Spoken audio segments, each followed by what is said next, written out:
नमस्कार, मैं हूं राजेंद्र देव और शुरुआत एक बड़ी अपडेट के साथ। मंत्री पद से इस्तीफा देने वाले स्वामी प्रसाद मौर्य ने बड़ा बयान दिया है।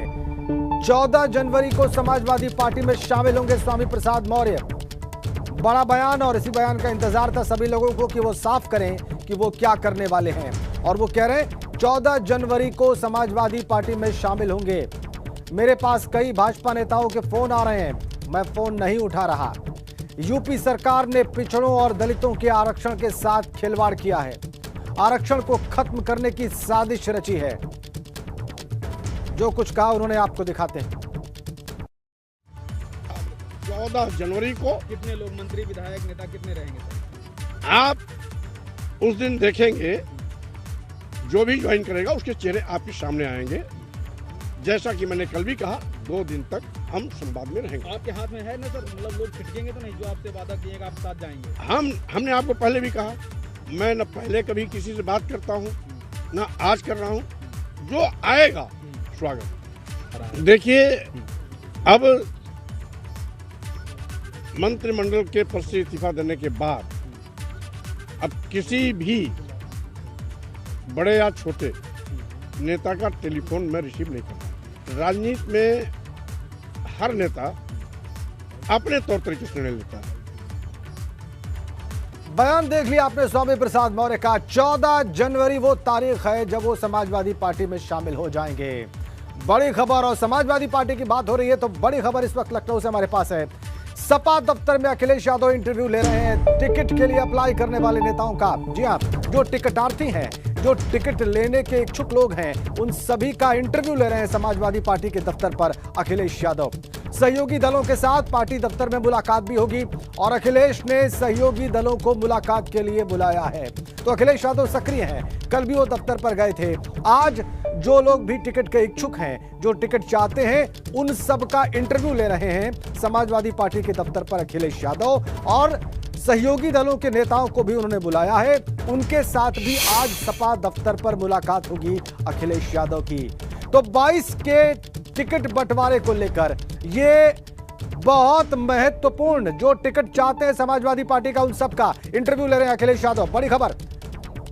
विवेक त्रिपाठी इस वक्त समाजवादी पार्टी के दफ्तर पर मौजूद हैं। सीधा उनके पास चलते हैं और उनसे जानते हैं कि क्या हो रहा है इस वक्त सपा दफ्तर पर। विवेक, कितने टिकटार्थी पहुंचे हैं और किस क्षेत्र के पहुंचे हैं जिनका अखिलेश इंटरव्यू ले रहे हैं? और अगर आपके पास जानकारी हो तो यह भी बताएं कि इंटरव्यू में अखिलेश पूछ क्या रहे हैं इनसे। देखिए राजेंद्र, कल जो स्क्रीनिंग कमेटी की बैठक शुरू हुई थी, कल करीब 11:15 बजे शुरू हुई। उसमें पश्चिमी उत्तर प्रदेश की जो प्रथम चरण का चुनाव है 10 फरवरी को होना है, उसकी 15 जनपद की 73 सीटों के लिए ये टिकट की जो सिलेक्शन की प्रक्रिया है वो शुरू हुई थी।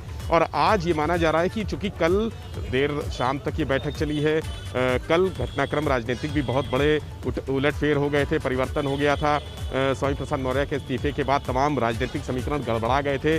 तो जो बैठक थी उसमें जो आगे जो रणनीति तय होनी थी उसका आज सेकंड पार्ट, यानी आज दूसरा दिन, कल की अधूरी बैठक का या अधूरे निर्णय का वो आज पूरा चरण होना है। और इसके अलावा दूसरे चरण की 11 जो सीटें हैं, जनपद हैं, यानी पश्चिमी उत्तर प्रदेश और तराई क्षेत्र की, लखीमपुर जिसमें शामिल है। लखीमपुर में मैं इसलिए फोकस कर रहा हूं क्योंकि लखीमपुर एक बड़ा फैक्टर होगा भारतीय जनता पार्टी के लिए और समाजवादी पार्टी के लिए भी। भारतीय जनता पार्टी के लिए अगर वहां से इस मुद्दे को लेकर नुकसान पहुंच रहा है तो समाजवादी पार्टी इस मुद्दे को कैश कराने की कोशिश कर रही है। वहां पर जो 11 जनपद हैं उनकी 63 सीटों के लिए आज भी यहाँ पर कई उम्मीदवार, कई दावेदार आए हैं। तो कुल मिला के 140 सीटों के आसपास जो सभी 24-25 जनपद हैं उनकी 126 जनपद की 140 सीटों पे यहाँ पर टिकटों की बात चल रही है। दावेदार हालांकि इन 140 विधानसभा क्षेत्रों के नहीं है, पूरे प्रदेश भर के दावेदार हैं। अगर हम बात करें तो बुंदेलखंड से भी यहाँ पर लोग आए हैं, पूर्वी उत्तर प्रदेश से भी लोग आए हैं, काशी से भी लोग आए हैं, अवध क्षेत्र के तो मौजूद ही हैं, चूँकि अवध क्षेत्र लखनऊ यहाँ पर मुख्यालय है समाजवादी पार्टी का।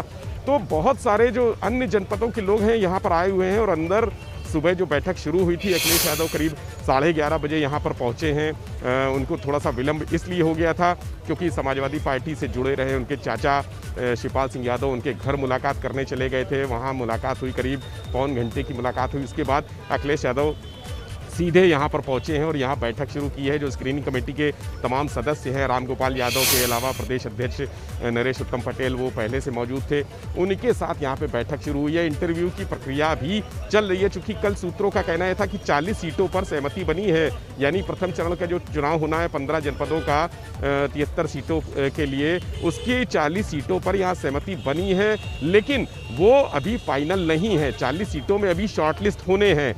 पश्चिमी उत्तर प्रदेश के जिस पार्ट का पहला चुनाव हो रहा है वहाँ जयंत का प्रभाव है, राष्ट्रीय लोकदल से गठबंधन भी है, उनको कितनी सीटें दी जाएंगी वो 35 सीटें के आसपास मांग रहे हैं, ऐसा सूत्रों का कहना है कि जयंत ने 35 सीटों की डिमांड रखी है।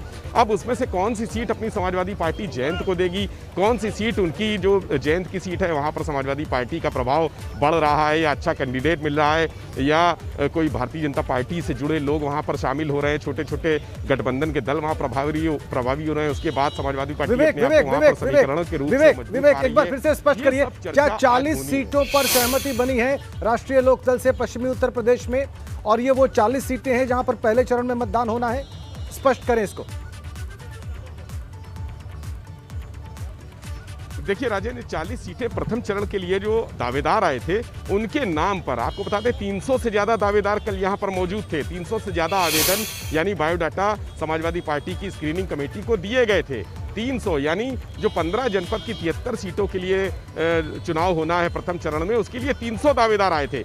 300 दावेदार में जयंत की अपनी टीम थी और समाजवादी पार्टी की अपनी टीम थी। चूंकि गठबंधन वहाँ पश्चिमी उत्तर प्रदेश में जयंत से हुआ है, राष्ट्रीय लोकदल से हुआ है, उसमें से 40 सीटों यानी 73 सीटों के लिए 300 दावेदार थे, तो 40 सीटों पे निष्कर्ष निकला है, फैसला हुआ है, लेकिन वो अभी आधिकारिक रूप से इसकी घोषणा नहीं हुई है। उसमें ये बता रहे हैं कि उन 40 सीटों में कई जयंत की भी हैं, लेकिन जयंत 35 सीटों से ज़्यादा मांग रहे हैं, ऐसा सूत्रों का कहना है कि 35 सीटों से ज़्यादा चाहिए। तो अभी ये सहमति नहीं बन पाई है। गठबंधन में हमेशा यही होता है कि कौन कितनी सीटें लेगा, किसकी कितनी डिमांड है, किसका ज़्यादा प्रभाव है, कौन ज़्यादा अपने जो हिस्सा है वो ज़्यादा से ज़्यादा खींच सकता है, ले सकता है, मांग सकता है, लड़ सकता है। यही चीज़ें अंदर चल रही हैं। बहुत सारे जो लोकदल के यहाँ पर तमाम पदाधिकारी भी मौजूद है, ऐसा सूत्रों का कहना है वो है, और अपना हिस्सा ज़्यादा से ज़्यादा पाने की कोशिश चल रही है। वो 40 सीटों में जयंत के हिस्से की भी सीट है, समाजवादी पार्टी की अपनी सीटें भी हैं, लेकिन उसमें से भी शॉर्ट लिस्ट होना है, वो भी फाइनल नहीं है। आज दूसरे चरण का जो चुनाव होना है पश्चिमी उत्तर प्रदेश और तराई क्षेत्र का, उसके लिए भी जो 63 सीटें हैं वहाँ पर उसमें फैसला निकलेगा कि आज उन 63 सीटों के कितने आवेदन आए हैं। कल तो 300 आवेदन आए थे, आज कितने आएंगे ये अभी थोड़ी देर में सूत्र बताएंगे हमारे, तब हम अपने दर्शकों को जानकारी देंगे कि आज कितने आवेदन आए। तो 40 सीटों में ऐसा नहीं है कि केवल समाजवादी पार्टी की हो, वो जयंत के हिस्से की भी हैं। अब उसमें ये होना है कि जयंत क्या उससे मुतमईन हैं या नहीं है, वो सहमत हैं या नहीं है, उनको कितनी सीट दी जा रही है। आप कह रहे हैं कि कल 40 सीटों पर सहमति बनी कि किन्हें टिकट देना है, और उनमें उन 40 सीटों में से कई राष्ट्रीय लोकदल के हिस्से की भी सीटें हैं, और अभी ये बात तय होनी है कि जो तय हुआ है अखिलेश यादव के साथ कल बैठक में, उसमें क्या जयंत चौधरी की भी सहमति है या नहीं है। ठीक है विवेक, आप नजर बना के रखिए, आपके पास वापस लौटेंगे और हमारी नजर है इस खबर पर। इसी बीच में एक और बड़ी खबर लखनऊ से मिल रही है। मकर संक्रांति के बाद कांग्रेस पार्टी की पहली सूची आएगी। जी हां, पश्चिमी उत्तर प्रदेश और रुहेलखंड के करीब 100 से 125 उम्मीदवार घोषित किए जाएंगे कांग्रेस पार्टी की ओर से। पश्चिमी यूपी में पहले और दूसरे चरण में मतदान होने हैं। सूत्रों के मुताबिक कांग्रेस हाईकमान ने लगभग 200 से 225 टिकट तय कर दिए हैं। इनमें से ज्यादातर को क्षेत्र में जाकर तैयारियों में जुटने के लिए भी कह दिया गया है। तो ज्यादातर को 200 से 225 जो नाम तय किए हैं कांग्रेस हाईकमान ने, उनको कह दिया गया है कि वो क्षेत्रों में जाकर काम में लग जाएं, प्रचार में जुट जाएं, अपने पक्ष में वातावरण बनाएं, और पश्चिमी यूपी रुहेलखंड के करीब 100 से 125 प्रत्याशी मकर संक्रांति के बाद घोषित हो जाएंगे। इधर कांग्रेस एमएलसी दीपक सिंह ने बड़ा दावा किया है। कांग्रेस के संपर्क में है समाजवादी पार्टी और भाजपा के कई नेता। जी हां, सपा और भाजपा के कई लोग बहुत जल्दी कांग्रेस ज्वाइन करेंगे, ये दावा किया है कांग्रेस एमएलसी दीपक सिंह ने। बड़ा दावा। अभी तक तो मुख्य मुकाबला भाजपा और सपा में दिखाई दे रहा था, कोचिंग का, एक दूसरे के दलों के नेताओं से अपने दल में ज्वाइन कराने का जो कंपटीशन चल रहा था, अब उसमें कांग्रेस भी शामिल हो गई। कह रही है भाजपा और सपा के कई लोग बहुत जल्द कांग्रेस ज्वाइन करेंगे। कांग्रेस नेता दीपक सिंह से बात की हमारे संवाददाता ने, आपको दिखाते हैं। चुनाव से पहले एक बार फिर यूपी में दल बदल शुरू हो चुका है। स्वामी प्रसाद मौर्य ने कल मंत्री पद से इस्तीफा दिया, 3 विधायकों ने बीजेपी से इस्तीफा दिया और आज कहा जा रहा है कि कांग्रेस के 2 विधायक कांग्रेस छोड़ सकते हैं। इमरान मसूद तो पहले से ही घोषणा किए बैठे हैं कि वो कांग्रेस छोड़कर सपा में जा रहे हैं। हमारे साथ कांग्रेस एमएलसी और विधान परिषद में कांग्रेस के नेता दीपक सिंह हैं। दीपक सिंह जी, लगातार लोग कांग्रेस छोड़ रहे हैं, आप लोग कह रहे हैं कि हम बहुत मजबूती के साथ आ रहे हैं, लेकिन लगातार कोई भी कांग्रेस पर भरोसा कर नहीं रहा। देखिए, जो डरपोक लोग थे, जो यात्री थे, जो आना जाना जिनकी परंपरा और स्वभाव रहा है, कांग्रेस पार्टी ने कभी उनकी परवाह नहीं की। कांग्रेस पार्टी ने उत्तर प्रदेश में प्रियंका गांधी जी के प्रभारी बनने के बाद अपने संगठन को मजबूत करने पर ध्यान दिया। जो कांग्रेस पार्टी का ढांचा मजबूती से सभी दलों से बेहतर बनकर तैयार है और सबका संवाद प्रियंका से स्थापित हो चुका है। ये वो नेता हैं जो चाहते हैं कि संगठन उनकी जेब का रहे, वो नेता हैं चाहते हैं ग्राम सभा और पूर्वा प्रभारियों का गठन न हो। तो कांग्रेस पार्टी ने बिना इनकी परवाह किए गठन किया, क्योंकि कांग्रेस पार्टी जानती है कि ये पहले भी कुछ 3-4 दलों में रह चुके हैं, आगे अभी 3-4 दलों में जाने की संभावना है। आज किसी और दल में गए हैं, तो ऐसे लोगों की कौन सी प्रभाव। बहुत सारे लोग हमारे संपर्क में भी हैं, जिन दलों में लोग जा रहे हैं उन दलों के कई सारे विधायक कांग्रेस पार्टी के संपर्क में है। कोई बड़ा सपा के भी लोग कांग्रेस के संपर्क में, बीजेपी के भी लोग कांग्रेस के संपर्क में। मैं आपके चैनल एबीपी गंगा पर दावे के साथ कहता हूं, समाजवादी पार्टी के विधायक भी कांग्रेस पार्टी ज्वाइन करेंगे, भारतीय जनता पार्टी के दर्जनों विधायक कांग्रेस पार्टी ज्वाइन करेंगे। लेकिन ये मैं इसको मान्यता प्रदान नहीं करता। ये जो कांग्रेस पार्टी हो या कोई पार्टी हो, उन पार्टी के चरित्र पर, पार्टी ने क्या क्या काम किए हैं, पार्टी की विचारधारा क्या है, पार्टी घोषणा पत्राएं क्या हैं, पार्टी अपने घोषणा पत्र पर कितनी अमल करती है, इस बात पर चर्चा होनी चाहिए और जनता को उसी बात पर मोहर लगानी चाहिए।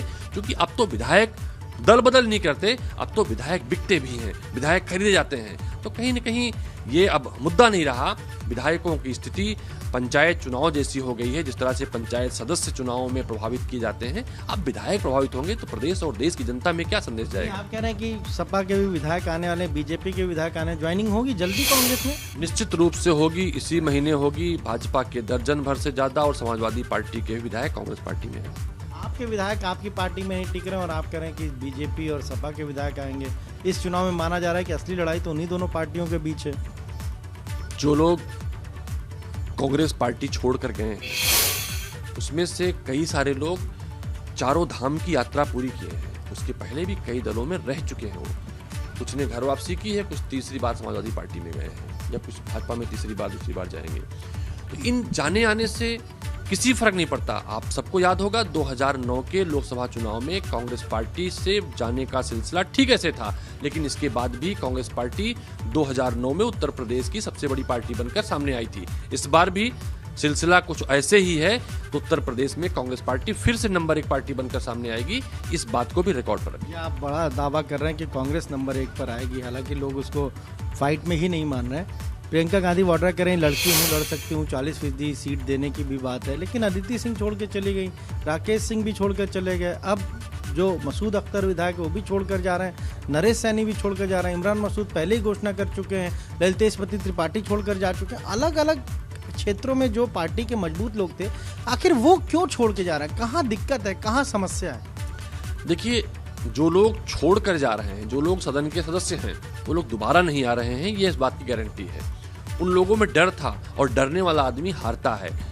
समस्या सिर्फ इस बात की उनको है, वो नहीं चाहते थे उनकी विधानसभा में कांग्रेस पार्टी के संगठन गठन हो, वो नहीं चाहते थे कांग्रेस पार्टी के विचारों से ओत-प्रोत होकर ग्राम सभा अध्यक्ष और ब्लॉक अध्यक्ष बने, वो नहीं चाहते थे कि कांग्रेस पार्टी का विस्तार हो। वो कांग्रेस की राहों में एक प्रकार से रोड़ा थे। कांग्रेस पार्टी नहीं होगा, कांग्रेस को निश्चित रूप से फायदा होगा।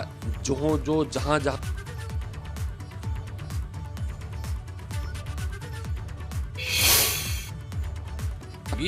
और यात्री हो सकता है कल किसी और पार्टी में होंगे, तब परेशान होंगे कि कांग्रेस पार्टी ने चमत्कार कैसे किया। अभी आप 40% महिलाओं की बात कर रहे थे, अंडर करंट है। महिलाओं का जो वोट है वो बिना जाति धर्म उत्तर प्रदेश में विकास के नाम पर कांग्रेस पार्टी की तरफ जा रहा है। जो आधी आबादी का हिस्सा है उसमें न जाति है, न धर्म है, न भेद है, न अमेठी से आते हैं और माना जाता है कि लगातार कांग्रेस के लिए आप वहाँ पर अभी भी कहें तो चुनाव की तैयारी कर रहे हैं। क्या बीजेपी के लोग आपके भी संपर्क में हैं? वो ये चाह रहे हैं कि आप भी बीजेपी में आ जाएं, या सपा के लोग ये चाह रहे हैं? देखिए, ये उनके साथ होता है जो लगता होगा, जिनकी उसूल और इरादे बड़े कमजोर हैं। शुरू में हो सकता है हुआ हो, लेकिन अब भाजपा और सपा के तमाम विधायक मेरे संपर्क में हैं जो कांग्रेस पार्टी में आना चाहते हैं। तो ये आपने सुना क्या कहना है कांग्रेस एमएलसी दीपक सिंह का। साफ तौर पर कह रहे हैं कि कांग्रेस वही लोग छोड़कर जा रहे हैं जिन्हें ये भरोसा है कि वो चुनाव नहीं जीत पाएंगे, जो कांग्रेस के बूथ का गठन नहीं होने देना चाहते, और साथ ही साथ एक बड़ा दावा कर रहे हैं कि कांग्रेस में जल्द ही समाजवादी पार्टी से, बीजेपी से बड़ी संख्या में लोग आने वाले हैं। कैमरा हरिओम के साथ अनुभव शुक्ला, एपी गंगा, लखनऊ। कांग्रेस का दावा कुछ भी हो, उधर समाजवादी पार्टी के दफ्तर पर जो टिकटार्थी हैं वो पहुंचे हुए हैं और वो टिकट मांग रहे हैं समाजवादी पार्टी का। उनका इंटरव्यू ले रहे हैं अखिलेश यादव, और वहां सपा दफ्तर पर मौजूद हैं हमारे सहयोगी विवेक त्रिपाठी, जो इस सारे घटनाक्रम पर, इस सारे डेवलपमेंट पर नजर बनाए हुए हैं। देखिए, आप तस्वीरें लाइव देख रहे हैं समाजवादी पार्टी दफ्तर की। टिकटार्थी पहुंचे हैं, अखिलेश यादव उनका इंटरव्यू ले रहे हैं। उनका प्रयास है कि पहले दौर के लिए टिकट फाइनल किए जाएं। ये खबर दिल्ली से है। भाजपा मुख्यालय में कई दलों के नेता बीजेपी ज्वाइन करेंगे। जी हाँ, थोड़ी देर बाद दोपहर 1 बजे ये ज्वाइनिंग होगी। बेहट से कांग्रेस विधायक नरेश सैनी, सपा नेता धर्मपाल सिंह भाजपा मुख्यालय पहुंचे हुए हैं और पार्टी के नेताओं से वहां पर मुलाकात कर रहे हैं। आज दोनों नेता भारतीय जनता पार्टी में शामिल हो सकते हैं। बड़ी खबर, सपा नेता धर्मपाल सिंह भी भाजपा मुख्यालय पहुंच गए, पार्टी के नेताओं से वहां पर मुलाकात कर रहे हैं। और आज ये दोनों नेता, कांग्रेस और सपा के नेता, भाजपा ज्वाइन कर सकते हैं। बड़ी खबर, दल बदल का दौर जारी, नेताओं के एक दल को छोड़कर दूसरे दल को ज्वाइन करने का सिलसिला जारी। इसी क्रम में आज कई नेता भारतीय जनता पार्टी ज्वाइन करेंगे। वो भाजपा नेता से मुलाकात कर रहे हैं। सपा नेता धर्मपाल सिंह, कांग्रेस नेता नरेश सैनी, ये भाजपा मुख्यालय पहुंचे हुए हैं। वहां पर भाजपा के नेताओं से इनकी मुलाकात जारी है और थोड़ी देर में ये भारतीय जनता पार्टी में शामिल हो जाएंगे औपचारिक रूप से। कई दलों के नेता आज भाजपा ज्वाइन करेंगे। दोपहर 1 बजे वक्त बताया जा रहा है इस ज्वाइनिंग का। बेहट से कांग्रेस विधायक नरेश सैनी भाजपा मुख्यालय पहुंच गए हैं।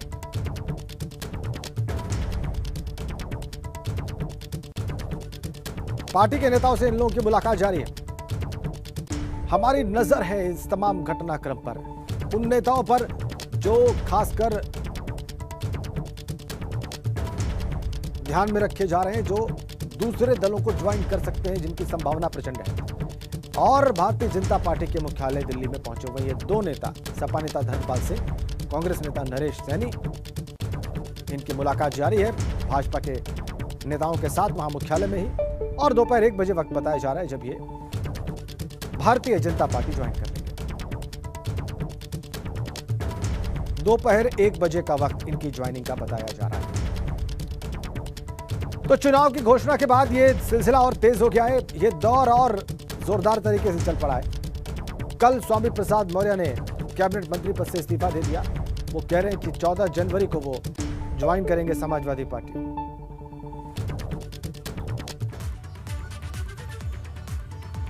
और ये देखिए, मुलाकात जारी है थोड़ी देर में, यानी कि दोपहर 1 बजे ये ज्वाइनिंग्स हो जाएंगी। बेहट से कांग्रेस विधायक नरेश सैनी और इसके अलावा सपा नेता धर्मपाल सिंह ये भाजपा मुख्यालय पहुंचे हुए हैं। पार्टी नेताओं से इनकी मुलाकात जारी। और भी नेता भारतीय जनता पार्टी ज्वाइन कर सकते हैं।